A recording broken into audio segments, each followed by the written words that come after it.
Corona से जंग सफल होंगे हम। नमस्कार, लोकमंच न्यूज में आपका बहुत बहुत स्वागत है। मैं हूं आपके साथ सुरभि राजपूत। कोरोना संक्रमण धीरे धीरे अपने पतन की ओर है। सभी राज्य सरकारें अनलॉक की तरफ बढ़ रही है, लेकिन चिंता की बात यह है कि अभी भी मौतों का आंकड़ा कम नहीं हो रहा है।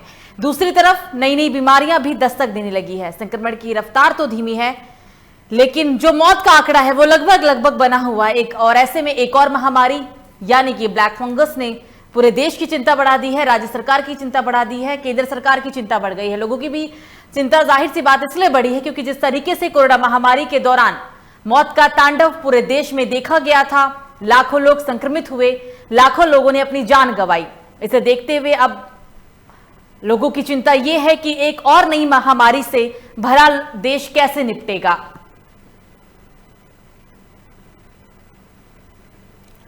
तो कोरोना संक्रमण धीरे धीरे अपने पतन की ओर है। सभी राज्य सरकारें अनलॉक की तरफ बढ़ रही है, लेकिन मौत का आंकड़ा अभी जिस हिसाब से कम होना चाहिए, मौत का आंकड़ा बढ़ा है।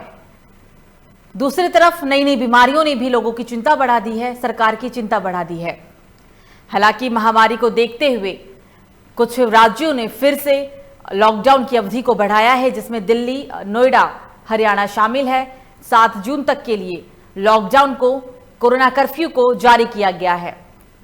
खबरें ऐसी आ रही थी कि संक्रमण की धीमी रफ्तार को देखते हुए हो सकता है दिल्ली के अंदर, यूपी के अंदर कोरोना कर्फ्यू को खत्म किया जाए, सिर्फ वीकेंड कर्फ्यू को ही लागू किया जाए, लेकिन ऐसा नहीं हुआ। संक्रमण को देखते हुए और एक और नई महामारी को देखते हुए 7 जून तक के लिए लॉकडाउन की अवधि को बढ़ाया गया।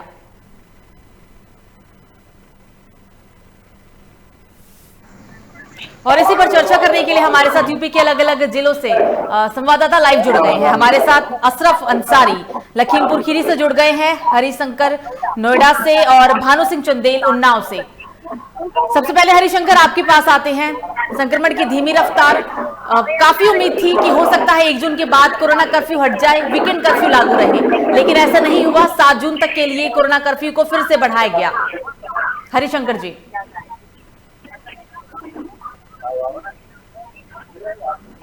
हरिशंकर, आपको मेरी आवाज आ रही है?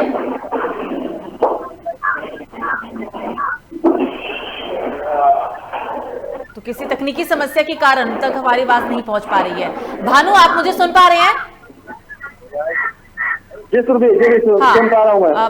बिल्कुल भानु, कोरोना कर्फ्यू एक बार फिर से समय अवधि को आगे बढ़ाया गया। 1 जून तक के लिए कोरोना कर्फ्यू था, लेकिन एक और महामारी को देखते हुए, ब्लैक फंगस को देखते हुए 7 जून तक के लिए कोरोना कर्फ्यू को आगे बढ़ाया गया है। क्या स्थिति है? प्रशासन अपने स्तर पर क्या तैयारी कर रहा है उन्नाव के अंदर? भानु जी बिल्कुल, सुन बताना चाहूँ, कोरोना कर्फ्यू को लेकर के देश प्रदेश में लॉकडाउन लगाया गया था, लेकिन लॉकडाउन है, लेकिन उत्तर प्रदेश के उन्नाव की बात करूं तो कोरोना का लगभग जो कहर था यहाँ पर प्रशासन के प्रहार के आगे वो खत्म होता दिखाई पड़ रहा है। हकीकत यह है कि अगर मैं 29 यानी कि कल की बात करूं, 29 मई की बात करूं, तो यहाँ पर लगभग 5100 समथिंग पेशेंट के कोविड जो सैंपल्स हैं जांच किए गए, उनमें सिर्फ मात्र जो है 5 कोरोना पॉजिटिव केसेस मिले हैं। और जो मृत्यु दर की मैं बात करूं तो 9 जनपद में मृत्यु की दरों पर बिल्कुल पूर्णतः लगभग अंकुश लगता हुआ दिखाई पड़ रहा है। कल के डेट में एक भी पेशेंट की मौत नहीं हुई है। अब तक के कोरोना काल के माहौल में सिर्फ 204 लोगों की 9 जनपद में मौत हुई है। फिर भी भानु, कोरोना महामारी पे तो ठीक है, काफी हद तक अंकुश है। ब्लैक फंगस की क्या स्थिति है? क्योंकि ब्लैक फंगस के मामले बढ़े हैं पूरे देश के अंदर। उन्नाव की बात करिए, सिर्फ उन्नाव के अंदर कितने केसेस है ब्लैक फंगस, येलो फंगस और व्हाइट फंगस के? भानु जी। बिल्कुल व्हाइट फंगस, ब्लैक फंगस और येलो फंगस की मैं बात करूं तो 9 जनपद में अभी तक इस फंगस के एक भी संक्रमित मरीज नहीं पाए गए हैं फिलहाल उन्नाव जनपद में, क्योंकि फंगस का कहर भी उन्नाव में देखने को नहीं मिला है। कोरोना का प्रकोप रहा है, जो भी लॉकडाउन के लेकर के वो भी खत्म होता दिखाई पड़ रहा है। तो भी बिल्कुल बने रहिए हमारे पास, हमारे साथ सीधा चलते हैं अशरफ के पास। अशरफ, लखीमपुर खीरी के अंदर कोरोना की क्या स्थिति है? पूरे देश के अंदर संक्रमण की जो रफ्तार है वो काफी हद तक धीमी हो चुकी है, 70% तक मामले गिरे हैं। लखीमपुर खीरी के अंदर प्रशासन की तैयारी बताएं और कोरोना के कितने केसेस हैं ये बताएं 24 घंटे के दरमियान। अशरफ, कोरोना की अगर बात की जाए तो प्रदेश में लखीमपुर में भी यही मामला है। कोरोना दूसरी लहर खत्म होने का आंकड़ा है, लेकिन लगभग 100 के भीतर ही पिछले 24 घंटा में केस आ चुके हैं। 80 केस अगर पिछले 24 घंटे में बात की जाए तो 80 पॉजिटिव मिले हैं। लेकिन अगर कोरोना पर शुरू से बात की जाए तो पहली लहर में भी जिले में कोरोना ने काफी आतंक मचाया था। इस जिले में कोरोना संक्रमित मिलने का सिलसिला दिल्ली से शुरू हुआ था। पहली लहर में लखीमपुर में 100 लोगों से अधिक लोग मौत का शिकार हुए थे। दूसरी लहर लखीमपुर के लिए काफी खतरनाक साबित हुई। इस लहर में कोरोना के साथ भय का कहर देखने को मिला, जो कि लगभग आंकड़ा लखीमपुर के कागजी कार्रवाई पे आंकड़ा 200 है, लेकिन लगभग 1000 के करीब लोगों की जान जा चुकी है। अशरफ, उम्मीद थी लोगों को कि शायद 1 तारीख से लॉकडाउन खुल जाए, कोरोना कर्फ्यू हट जाए, वीकेंड कर्फ्यू लगे, लेकिन ऐसा हुआ नहीं है। 7 जून तक के लिए एक बार फिर से कोरोना कर्फ्यू को आगे बढ़ाया गया, एक्सटेंड किया गया है कर्फ्यू को। लोग क्या कहते हैं, क्या सोचते हैं? अगर बात की जाए यहाँ पे लखीमपुर के प्रशासन की, तो यहाँ पे जिस तरीके से यहाँ पे अगर बात की जाए लखीमपुर के प्रशासन की, अगर यहाँ पे बात की जाए लखीमपुर के प्रशासन की, यहाँ पे जो दुकानें जबकि ईद का माहौल था तब की दुकानें नहीं खोली गई थी, लेकिन ईद के बाद कुछ इक्का दुक्का दुकानें भी खुलती हुई नजर आ रही है लखीमपुर पूरी जिले में।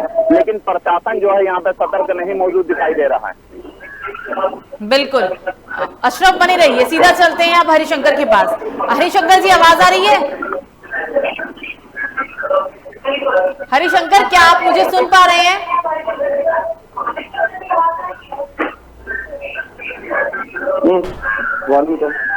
तो किसी तकनीकी समस्या के कारण उन तक हमारी आवाज नहीं जा रही है। अब एक बार फिर से चलते हैं भानु के पास। भानु, हमने बात किया, जैसे कि आपने बताया कि ब्लैक फंगस के जिले में एक भी मामले सामने नहीं आए हैं। कोरोना को लेकर जो लोग अभी तक कोरोना कर्फ्यू का पालन कर रहे थे, कोरोना गाइडलाइन का पालन कर रहे थे, जिसमें मास्क लगाना, सोशल डिस्टेंसिंग को बरतना, सोशल डिस्टेंसिंग को मानना, अभी क्या स्थिति है? रफ्तार धीमी है, लोग बेपरवाह हैं, या अभी भी लोगों के अंदर कोरोना का खौफ बचा है? भानु जी बिल्कुल, रफ्तार कोरोना की धीमी हुई है, क्योंकि लॉकडाउन था, व्यापार कार्य बंद किए गए थे। अगर मैं भय की बात करूं, कोरोना ऐसी महामारी है जिसने तबाही मचा रखी है। भय तो निश्चित रूप से, क्योंकि कोरोना अभी गया नहीं है, इसका जो प्रकोप है अभी तक गया नहीं है। और लोग इसमें बताया जा रहा है कि अभी साल 2021 का पूरा समय लगभग इसी कोरोना काल के में गुजरने वाला है।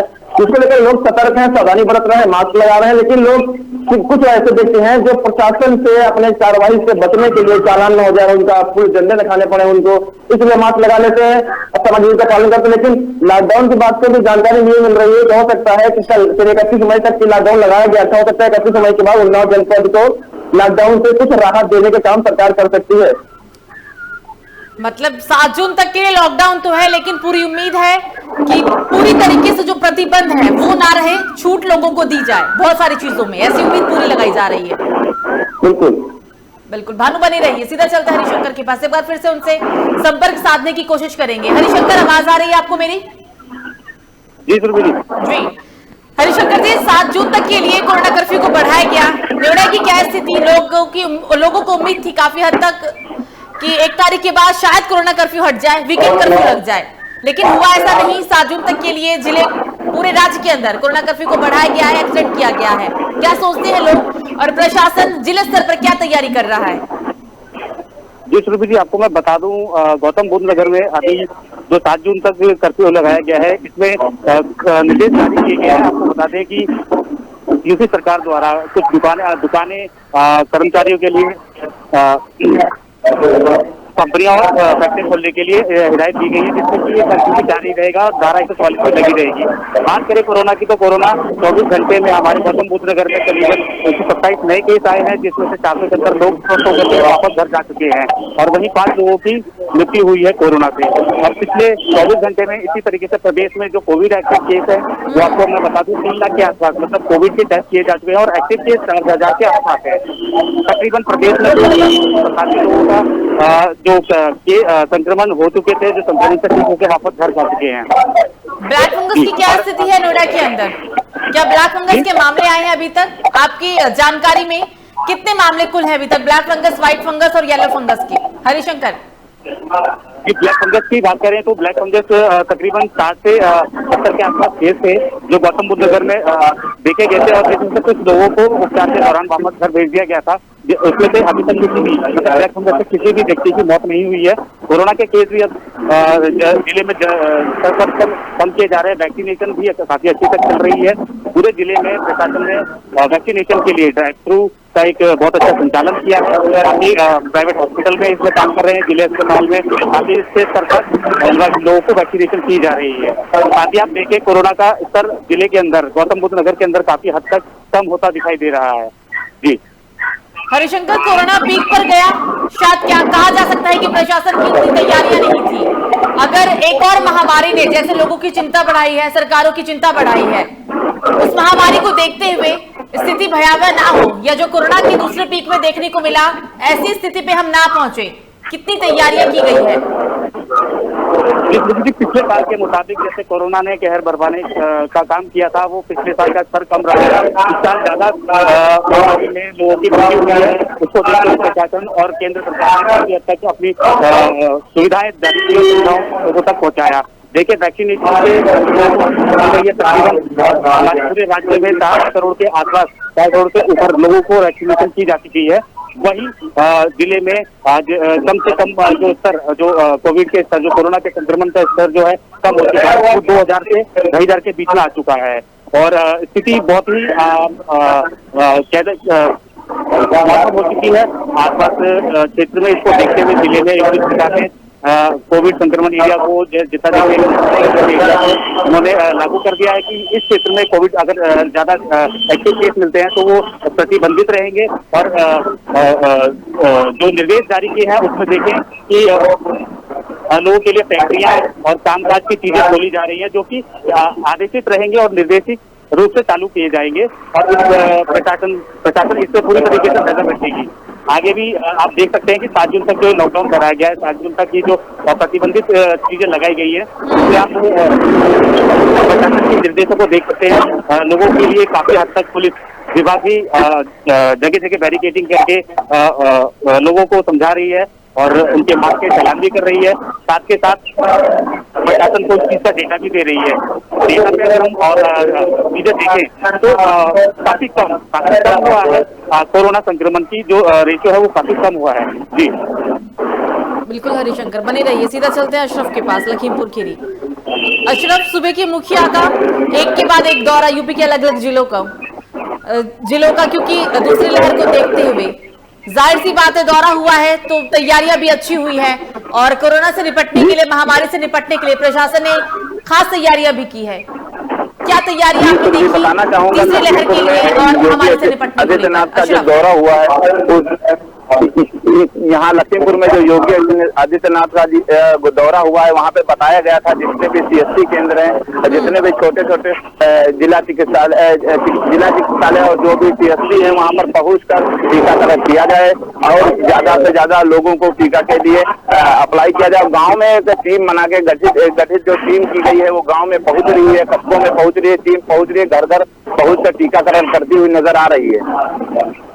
मतलब दौरे का काफी असर है, लेकिन सबसे बड़ी बात ये तो प्रशासन की तैयारियां है। प्रशासन चाहता है कि लोग महामारी का शिकार ना हो, लेकिन लोग क्या सोचते हैं, क्योंकि ज्यादातर ऐसे भी हमने तस्वीर देखी कि लोग जानबूझ के मास्क नहीं लगा रहे थे, जानबूझ के भीड़भाड़ वाले जगह पे इकट्ठा हो रही थी, जिसकी वजह से संक्रमण बढ़ा था। अभी संक्रमण की रफ्तार धीमी है। क्या लोग कोरोना गाइडलाइन को मानते हैं या अभी भी प्रशासन डंडे के बल पे, लठ के बल पर गाइडलाइन को मनवाता है? क्या देखा है आपने जिले के अंदर?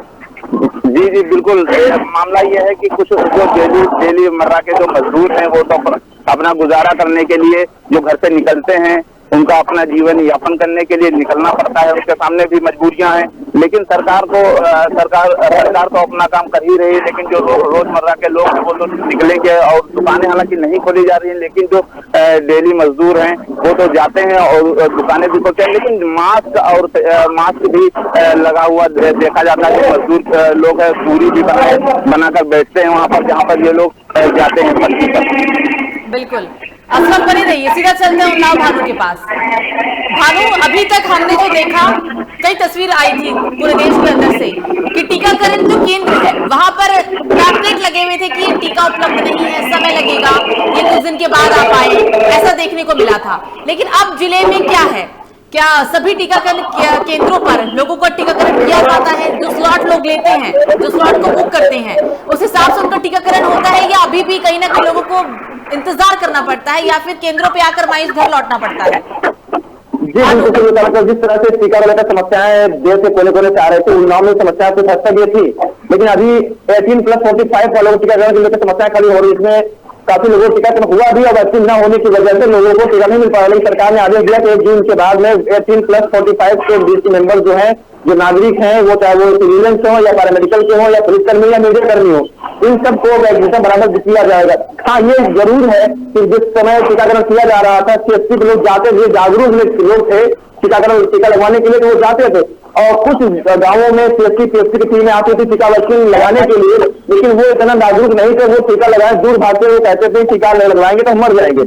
इस तरह की कुछ तस्वीरें सामने कई कोने कोने से आई हैं जिनको टीका लगने के बाद उनकी मौतें हुई, इसलिए डर भी था, भय भी था। लेकिन फिलहाल आज के माहौल में वैक्सीनेशन की बात करें तो अभी जो है शिथिल अवस्था में है। लेकिन 1 जून के बाद, जो कि आदेश हुआ है, जून के बाद 18+ वालों को टीका लगना है, इससे लेकर के कई जगह तक कैंप बनाए गए, उनके जो शेल्टर होम बनाए गए, जहाँ पर उनको बाकायदा हमारी दूरी के साथ साथ में अलग अलग टीम को बचाए, सिविलियंस हो, चाहे पैरामेडिकल के लोग हों या पुलिस फोर्स के लोग या मीडिया कर्मी लोग हों, क्योंकि जनपद द्वारा एक प्रोटोकॉल जारी किया गया था कि मीडिया कर्मियों के लिए अलग से एक अलग काउंटर लगाया जाएगा, उससे ताकि उनको इंतजार न करना पड़े और सामाजिक दूरी के साथ में बाकायदा उनको कोविड का जो टीका है लगाया जाए। भानु, ऐसा अनुमान लगाया गया, अनुमान नहीं, इसे आप सच भी कह सकते हैं, पहले लहर के अंदर बुजुर्ग ज्यादा प्रभावित हुए, दूसरे लहर में युवा ज्यादा प्रभावित हुए, अब तीसरे लहर में अनुमान लगाया जा रहा है कि बच्चे ज्यादा प्रभावित होंगे कोरोना महामारी में। तो बच्चों के लिहाज से अस्पताल में क्या खास तैयारी है? क्योंकि थोड़ी अलग तैयारियां जरूर करनी चाहिए। बच्चे होंगे, जाहिर सी बात है कि अगर वो कोरोना संक्रमित हुए, शायद इतना संभलने का मौका न मिले, या जो दूसरे लहर के अंदर हमने देखा उससे भी स्थिति बेकाबू हो सकती है। इन सब चीजों को देखते हुए जाहिर सी बात है कि सरकार अपने स्तर पर कोई गलती नहीं करना चाहता, हर ऐसी तैयारी करना चाहता है कि जिससे आने वाले समय में चीजें खराब ना हो, कंट्रोल में रहे, नियंत्रण में रहे। हम तो अस्पताल में बच्चों को लेकर तैयारियां बताएं आप। जी बिल्कुल बताएंगे। कोविड को लेकर के जिससे 18+ टीकाकरण आया, बच्चों का कोई वैक्सीन नहीं आया था, जिसको लेकर सरकार भी सतर्क हुई। जब उसको लगा कि ये लहर भी आएगी, बच्चों को प्रभावित करेगी, इसलिए सरकार 12 यानी कि 12+ वालों के लिए भी उसने रखा हुआ ऑप्शन, इसमें भी रखा है कि होगा, टीका नहीं होगा। इसके अलावा अगर हम बच्चों की तैयारी की बात करें, प्रशासन लगातार अपने स्तर से उन व्यवस्थाओं की तैयारी कर रहा है और बच्चों को उचित इलाज मिल सके, किसी बच्चे की मौत न हो, जिसको लेकर के वो तरह के हथकंडे अपना रहा है जो उससे बन सके। क्योंकि कोविड का जो वैक्सीन है अभी वो 18+ वालों के लिए था, लेकिन बच्चे, छोटे बच्चे हैं 5, 7 साल, 8 साल, इनके भी वैक्सीन अभी नहीं आया है। और ऐसी माताएं बहनें हैं जो गर्भवती हैं, उनको वैक्सीन से दूर रखा जा रहा है। इस तरह की समस्याएं सामने आ सकती है। फिलहाल उन्नाव जनपद में बच्चे प्रभावित नहीं हुए हैं और 2-4 केसेस हुए हैं तो वो रिकवर हुए हैं, क्योंकि अभी उन्नाव जनपद में कोरोना के जो प्रकोप है, जो पकड़ थी, वो बहुत ही ढीली पड़ चुकी है, क्योंकि लगभग 6 लाख लोगों का यहाँ पे टेस्टिंग किया गया है। आज के माहौल में बात करें तो लगभग आज के डेट में करीब 850 कोरोना पॉजिटिव केसेस हैं, वो सक्रिय हैं, जिनका इलाज चल रहा है। 204 लोगों की मौत हो चुकी है इसमें, और आज की बात करें कोई पेशेंट मौत नहीं हुई है, सिर्फ मात्र 5 व्यक्ति अपने क्षेत्र से 1 करके 5 कोरोना केस पाए गए। बच्चों को लेकर के प्रशासन लगातार सतर्क दिखा पड़ रहा है, लेकिन वैक्सीन वाली समस्या आ रही है कि वैक्सीन जैसे मिलती है बच्चों को लेकर के, तो उनको वैक्सीन टीका लगाया जाए, उनको वैक्सीन किया जाएगा। लेकिन फिलहाल 18+ वालों को लेकर 1 जून से वैक्सीन काम उन्नाव में शुरू होगा। बिल्कुल, भानु बने रहिए। सीधा चलते हैं अब हरिशंकर जी के पास। हरिशंकर जी, नोएडा यानी दिल्ली एनसीआर, ऑफिसेस खुले हुए हैं, प्राइवेट संस्थान, निजी संस्थान, दोनों ही संस्थान खुले हुए हैं। ऐसे में कोरोना का खतरा और बढ़ता है प्रदेश में। दिल्ली के लोग भी आएंगे, गुड़गांव के लोग भी आएंगे और नोएडा तो है ही। तीसरी लहर का खतरा नोएडा के अंदर भी ज्यादा बढ़ेगा। प्रशासन की तैयारी बताएं तीसरी पीक को देखते हुए। बता दें कि तैयारी अगर प्रशासन की यहाँ पर देखा जाए, जिले से सटे हुए दिल्ली है, दिल्ली के आसपास आज 1 जून से उनका भी लॉकडाउन कंप्लीट होने वाला है, वो खोलने वाले हैं अपने लॉकडाउन को, और देखा जाए तो 1 जून से भी यहाँ पे तैयारियां लॉकडाउन की खुलने की है।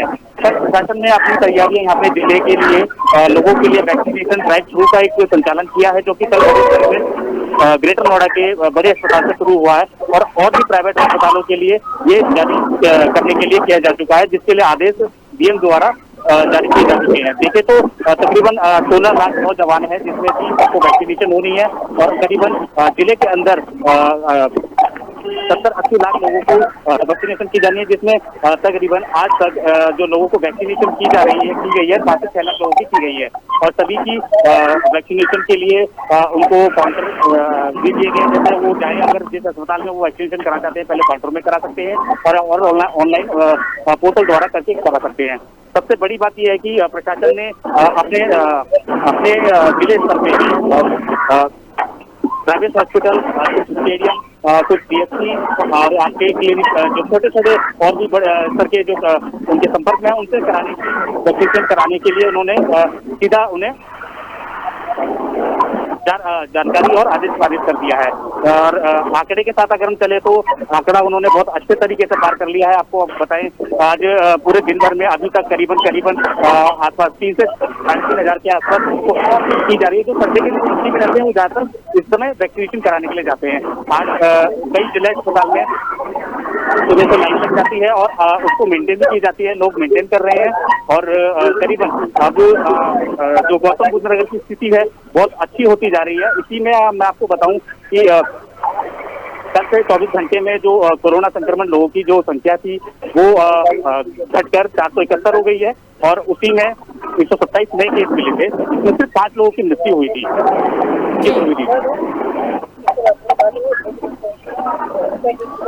हरिशंकर, ऐसे में हमारे फ्रंटलाइन वॉरियर्स यानी कि पुलिसकर्मी लगातार लोगों को समझाइश दे रहे हैं, 12-12 घंटे 14-14 घंटे की ड्यूटी कर रही हैं ताकि लोगों को कोरोना से बचाया जा सके।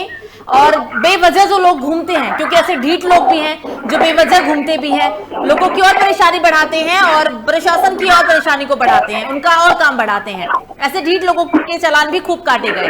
अभी क्या है, लोगों को जो चालान वैसे पहले की तरह ही काटे जा रहे हैं या फिर पहले चालानी कार्रवाई में भी थोड़ी कमी देखने को मिली है नोएडा के अंदर?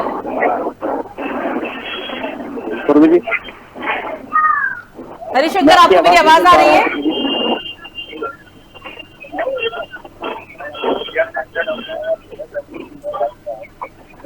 हरिशंकर जी, आपको मेरी आवाज आ रही है? जी सुरभि जी, बताएं। जी, मैं आपसे ये जानना चाह रही हूँ कि अभी तक कोरोना कर्फ्यू के दौरान हालांकि स्पष्ट शब्दों में बोला गया था कि जो लोग मास्क नहीं पहनेंगे चालान काटा जाएगा, लेकिन बावजूद इसके लोगों ने जानबूझ के गाइडलाइन को अनदेखी किया, प्रशासन के गाइडलाइन को नहीं माना, चालान भी कटे, खूब कटे हैं। लेकिन अब चालान को लेकर जिले के अंदर क्या स्थिति है? क्या पहले की तरह ही लोग कोरोना कर्फ्यू का जानबूझकर उल्लंघन करते हुए नजर आ रहे हैं, पहले से हालत में काफी सुधार है? जी बिल्कुल सुरभि जी, नोएडा के अंदर जिले प्रशासन बहुत अच्छे तरीके से काम कर रही है कोरोना गाइडलाइन को देखते हुए। पर कहीं ना कहीं लोगों में अभी जो जागरूकता की बात करें तो वो बहुत कम दिखाई देती है। कहीं ना कहीं वो लोग रात को किसी ना किसी कारणवश निकलते हैं पर वो उनका चालान किया जाता है। आपको मैं बता दूं, अभी कुछ ही दिनों पहले की बात है, कुछ समय पूर्व हमारे एडिशनल डीसीपी रणविजय सिंह पूरी एनसीआर क्षेत्र का दौरा कर रहे थे अपने अपने पुलिस बल के साथ। देखे तो उन्होंने उसी दिन रात के समय करीबन 22 लोगों का चालान किया था, जिसमें तकरीबन 3-3.5 हजार रुपए का चालान था, जिसमें 200 से 300 और ऐसे अन्य रूप से जो बाहर निकले थे उनके चालान किए जा रहे थे।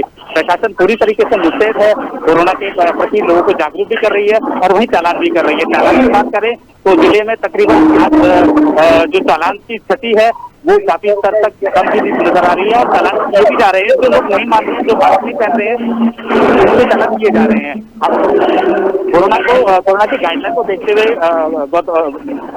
यूपी सरकार ने एक गाइडलाइन निकाली थी कि जो एक बार मास्क अगर नहीं पहन के पकड़ा जाएगा उसका 200 रुपए का 500 रुपए का चालान होगा और अगर दूसरी बार पकड़ा जाएगा तो उसका 10,000 रुपए का चालान होगा।